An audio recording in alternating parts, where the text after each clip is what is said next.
நண்பர்களே, இன்னைக்கு உங்கள சந்திக்கிறது எனக்கு ரொம்ப சந்தோஷம். இந்த தளத்துக்கு நீங்க வந்ததுக்கு நன்றி. உங்களுக்காக ஆண்டவர் நெறைய விஷயங்கள வச்சிருக்கிறாருன்றத உங்ககிட்ட பகிர்ந்துக்க நான் விரும்புறேன். இன்னைக்கு உங்க கூட நான் பேச வேண்டிய விஷயத்துக்குள்ள போறதுக்கு முன்னாடி, சில விஷயங்கள சொல்லிக்க விரும்புறேன். நீங்க ஜான் கிஃப்டா அப்படின்ற என்னோட Instagram, Facebook, YouTube மூலமா என்ன ஃபாலோ பண்ணி என்னோட பதிவுகள நீங்க பெறலாம். தினமும் என்னோட பாட்காஸ்ட் நீங்க கேட்கலாம். ஆண்டவரோட கிருபையில அதெல்லாம் நல்ல கிரியை செய்து வர்றத நான் பார்க்கிறேன். நீங்களும் அத தினமும் கேளுங்க. நிச்சயமா அது உங்களுக்கு ஒரு பெரிய ஆசீர்வாதமா இருக்கும்னு என்னால சொல்ல முடியும். ஜான் கிஃப்டா அப்படின்ற என்னோட யூடியூப் சேனலை தினமும் பார்க்க மறக்காதீங்க. Fuel for the soul with John கிஃப்டா அப்படின்ற இங்கிலீஷ் பாட்காஸ்டையும் நீங்க தினமும் கேட்கலாம். www.johngifta.com அப்படின்ற என்னோட வெப்சைட்லையும் இதெல்லாமே இருக்கும். மீண்டும் உங்களை சந்திக்கிறதுல எனக்கு மகிழ்ச்சி. அப்போஸ்தலர் 12ஆம் அதிகாரத்தில் முதல் 5 வசனங்கள்ல இருந்து பாடங்களை கற்றுட்டு இருக்கோம். கடந்த நிகழ்ச்சியிலேயே நாம் ஒரு பாடத்தை படிச்சிருக்கோம். இன்றைக்கும் தொடர்ந்து சில நிகழ்ச்சிகளையும் அதையே நாம் தொடர இருக்கிறோம். அகிரிப்பா ராஜா யாக்கோபு அப்போஸ்தலனை கொன்னுட்டாரு. தொடர்ந்து அவர் அப்போஸ்தலனாகிய பேதுருவை கொல்றதுக்கு தயாராக இருக்கிறாரு. பேதுருவை சிறையில் போட்டாச்சு. பஸ்கா பண்டிகை முடியட்டும்னு காத்துட்டு இருக்காரு. அப்போ தான் பேதுருவை ஜனங்களுக்கு முன்னாடி பொதுவில் கொண்டு வந்து நிறுத்தி அவருக்கு மரண தண்டனை நிறைவேற்றணும்னு தயாராக இருக்கிறாரு ராஜா. பேதுருவை கொல்றது மூலமாக மக்களை சந்தோஷப்படுத்தலாம், மக்கள்கிட்ட இருந்து நல்ல மதிப்பை பெறலான்னு அவர் நினச்சிருந்தாரு. ஏன்னா அப்போஸ்தலனாகிய யாக்கோபுவை கொன்னதுக்கு மக்கள் ரொம்ப சந்தோஷப்பட்டாங்க. வசனம் 5 சொல்லுது, பேதுரு சிறைச்சாலையிலே காக்கப்பட்டிருக்கையில் சபையார் அவனுக்காக தேவனை நோக்கி ஊக்கத்தோட ஜெபம் பண்ணினார்கள். ஒன்றை நீங்கள் புரிஞ்சுக்கணும், சபையார் அப்போஸ்தலனாகிய யாக்கோபுவுக்காக ஜெபம் பண்ணதா பைபிள் சொல்லலை, பைபிளில் குறிப்பிடப்படலை. ஏன் அவங்க ஜெபம் பண்ணலைன்னு தெரியல. ஒருவேளை இப்படியான சம்பவம் முன்னாடி நடக்காமல் இருந்ததுனால அதை பற்றி அவங்களுக்கு தெரியாமல் இருந்திருக்கலாம். என்ன நடக்குது, எங்கே போகணும், என்ன செய்யணும் எதுவும் தெரியாமல் இருந்திருக்கும். ஒருவேளை அவங்க பயப்பட்டிருப்பாங்க. ஒருவேளை ஜெபத்தோட வல்லமையை பற்றி தெரியாமல் இருந்திருக்கலாம். எதுக்காக அவங்க யாக்கோபு அப்போஸ்தலனுக்காக ஜெபிக்கலன்னு நமக்கு உறுதியாக தெரியல. யாக்கோபு கொல்லப்பட்டார். இப்போ பேதுரு அதே மாதிரியான ஒரு சூழலில் இருக்கிறாரு. இப்போ சபையார் எப்படியோ ஒரு முடிவுக்கு வர்றாங்க. நாம் ஜெபிக்கலாம், ஜெபிச்சு பார்ப்போம். ஒரு விஷயத்தை நீங்கள் புரிஞ்சுக்கணும், சபையார் சுய பரிதாபத்தோட சும்மா உட்கார்ந்துட்டு இருக்கல. நாம் இப்போ ஜெபிக்கிற மாதிரி முன்னாடியே யாக்கோபு அப்போஸ்தலனுக்காகவும் செஞ்சிருக்கலாமேன்னு அவங்க விவாதம் பண்ணிட்டு இருக்கல. கடந்த காலத்தில் அவங்க விட்டுட்ட ஒரு வாய்ப்பை பற்றி சுய பரிதாபத்தோட அவங்க உட்கார்ந்துட்டு இருக்கல. நமக்கு இது முன்னாடியே தெரியாமல் போச்சேன்னு அவங்க வருத்தப்பட்டு உட்கார்ந்துருக்கல. இப்படி தவற விட்டுட்டோமேன்னு அவங்க யோசிக்கலை. நீங்கள் இங்கே கவனிக்க வேண்டிய விஷயம் என்னென்னா, அவங்க தோற்று போன ஒரு மனநிலையில் இல்லை. கவலைப்பட்டுட்டு உட்கார்ந்துருக்கல, விவாதம் பண்ணிட்டு உட்கார்ந்துருக்கல, கடந்த காலத்தில் ஏன் இப்படி நடந்துச்சுன்னு ஆய்வு பண்ணிட்டு இருக்கல, ஏன் யாக்கோபுவுக்காக நாம் ஜெபிக்காமல் இருந்துட்டோன்னு அவங்க பேசிகிட்டு இருக்கல. யாக்கோபுவோட விஷயத்தை பொறுத்த மட்டும் அது அடைக்கப்பட்ட ஒரு வாசல். முந்தின எபிசோட நீங்கள் கேட்கலன்னா அதை உடனே கேட்டுருங்க. இதை பற்றி, அதாவது யாக்கோபுவின் விஷயம் ஒரு அடைக்கப்பட்ட வாசல் அப்படின்னு நான் அதில் பேசியிருக்கிறேன். அவங்களுக்கு இப்போ தெரிஞ்சது, பேதுருவோட விஷயம் நம்ம போராடி பெற்றுக்கொள்ள வேண்டிய ஒரு வாசல்.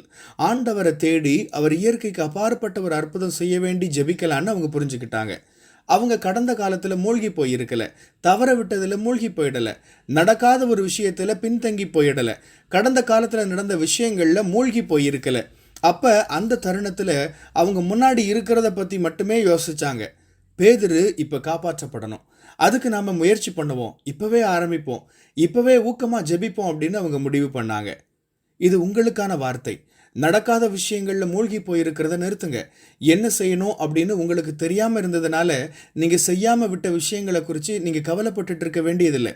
5 வருஷத்துக்கு முன்னாடி இப்படி செஞ்சுருக்கலாமேன்னு யோசிக்க வேண்டியதில்லை. நான் இதை செஞ்சுருக்கணும், இப்படி செஞ்சுருக்கணும், அதை படிச்சிருக்கணும், அவர்கிட்ட பேசி பார்த்துருக்கணும், அந்த தொழிலை நான் முயற்சி பண்ணி பார்த்துருக்கணும், அப்படி இப்படின்னு நீங்கள் யோசிச்சுட்டே இருக்காதீங்க. ஒருவேளை ஆண்டவர் சொல்லியும் நீங்கள் செய்யாமல் இருந்திருக்கலாம். ஒருவேளை வாய்ப்புகள் உங்கள் முன்னாடி இருந்தும் அதை செய்யணும் அப்படின்ற விழிப்புணர்வு இல்லாததுனால நீங்கள் அதை செய்யாமல் போயிருக்கலாம். அப்படி நீங்கள் தவற விட்ட விஷயங்களை குறித்த குற்ற உணர்வுகளோடு இருக்கிறத நிறுத்திடுங்க. ஆண்டவரே, இந்த இடத்துல நீங்கள் இப்போ என்ன வச்சுருக்கீங்க, இதுதான் எனக்கு முன்னாடி இப்போ இருக்கிற வாய்ப்பு. நான் யாக்கோபுவை தவற விட்டுட்டேன், ஆனால் பேதுருவை தவற விட மாட்டேன். இதுதான் எனக்கான தருணம். ஆண்டவரே, நீர் இதில் இடைப்படுவீங்கன்னு நான் நம்புகிறேன் அப்படின்னு சொல்கிற ஒரு இடத்துக்கு நீங்கள் வரணும். தவற விட்டுட்ட வாய்ப்புகளில் மூழ்கி போயிடாமல், ஏன் அது நடக்காமல் போச்சுன்னு ஆய்வு செஞ்சுட்டே இருக்காமல், அந்த வாய்ப்பை நான் எடுத்திருக்கலாமே, செய்யாமல் போயிட்டேனேன்னு வருத்தப்பட்டுட்டே இருக்காதீங்க. ஆண்டவரே, இதுதான் நீங்கள் என்ன வச்சிருக்கிற இடம், இது எனக்காக நீங்கள் ஏற்படுத்தியிருக்கிற தருணம், இந்த வாய்ப்பை நான் சிறப்பா பயன்படுத்த எனக்கு உதவி செய்யுங்கன்னு ஆண்டவரை கேளுங்க. எனக்கு முன்னாடி இருக்கிற இந்த குறிப்பிட்ட வாய்ப்பு மூலமா, இந்த நபர் மூலமா, இந்த தொழில் மூலமா நான் பெரிய அளவிலான நன்மைகளை பெற்றுக்கொள்ள உதவி செய்யுங்க ஆண்டவரேன்னு சொல்லுங்க. எனக்கு ஒரு வேத பகுதி ரொம்ப பிடிக்கும். ஏசாயால அது இருக்குது. முந்தினவைகளை நினைக்க வேண்டாம், பூர்வமானவைகளை சிந்திக்க வேண்டாம், அதை செஞ்சிருக்கலாமே, இதை செஞ்சிருக்கலாமே அப்படின்னு யோசிக்கிறத நிறுத்திட்டு, இப்ப விழிப்பா இருங்க, தயாரா இருங்க, இதோ நான் புதிய காரியத்தை செய்கிறேன்னு ஆண்டவர் சொல்றாரு. விழிப்பா இருங்க, ஆயத்தமா இருங்க. ஏன்னா சில சமயங்கள்ல நம்ம விட்டுட்டு போயிட்ட யாக்கோபு போன்ற வாய்ப்புகள்ல மூழ்கி கிடந்ததுனால நமக்கு முன்னாடி இருக்கிற பேதுரு போன்ற வாய்ப்புகளை தவற விட்டுடுறோம். நீங்க விழிப்பா தயாரா இருங்க. ஆண்டவர் உங்களுக்கு உதவி செய்வாராக. உங்களுக்கு முன்னாடி இருக்கிற வாய்ப்புகளை கவனிங்க. நம்பிக்கையோட அடியெடுத்து வைங்க. ஆண்டவர்கிட்ட கேளுங்க, அவர் தெளிவுபடுத்துவார். ஆவிக்குரிய விதத்துல பகுத்தறியக்கூடிய திறனை ஆண்டவர் தருவார். ஞானத்துல வளர ஆண்டவரோட குரலை, அவரோட வார்த்தையை கேட்க உங்களை வழிநடத்துவார். அதன் மூலமா நீங்க சரியான வாய்ப்புகளை தெரிவு செய்ய முடியும். ஆமென்.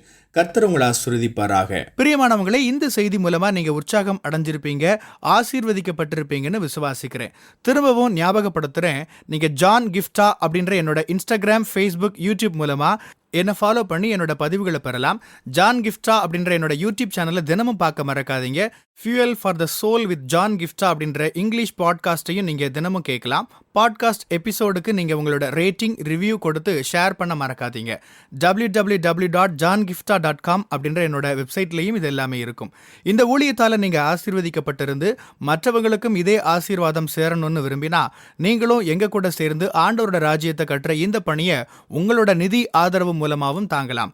கூகுள் பே அல்லது நெட் பேங்கிங் அல்லது பேபால் மூலமா நீங்க ஆதரவு தரலாம். எல்லா விவரங்களையும் டிஸ்கிரிப்ஷன்ல நீங்க பார்க்கலாம். ஆண்டவர் உங்களை ஆசீர்வதிப்பாராக.